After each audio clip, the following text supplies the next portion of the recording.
I'm David Robinson. I'm very excited to be here on behalf of the business community in this area as far as being a member of the selection committee process that selected at a very difficult time selecting among the several qualified architects that we had, narrowing it down to Santiago Calatrava.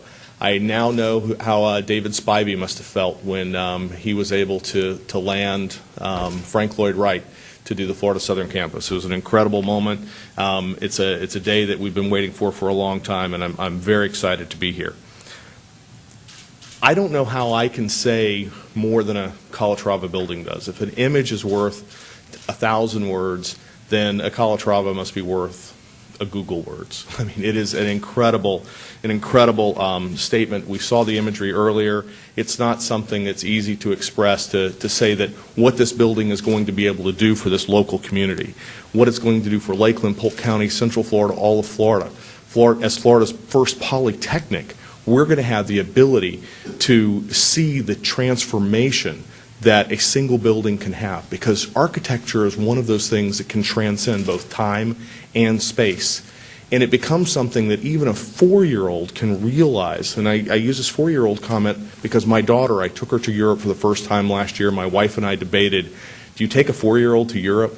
And when you ask her what her most important visit memory was, she says, Daddy, the architecture. It was all different. It was all interesting.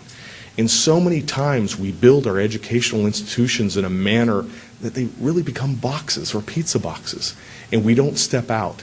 And we're very impressionable at this time in this age when we're learning. And to be able to transcend that time and space with a building like a Calatrava is just, beyond words.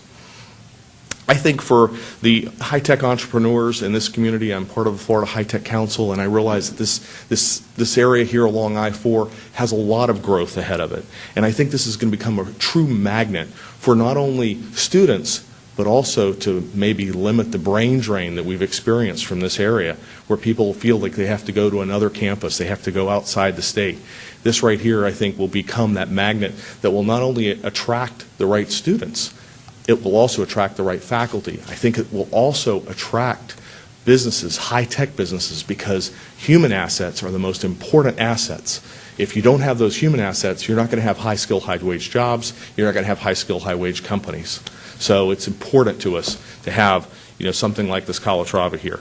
I see it's energized both public and private organizations around here. We could not, 2 years ago, no one could believe that we're going to build something, on that site. They thought it would never happen. Especially in these economic times, we need things like this more than ever. This is the kind of stimulus that this economy needs. Something that can absolutely drive innovation, drive students, and drive the future. It's only a start, though. You've got to couple this with faculty, an excellent curriculum, and excellent students. I think USF Poly's Calatrava is going to be that magnet for generations to come under the leadership of Dr. Goodman and Dr. Genshaft. Thank you. Dr. Goodman?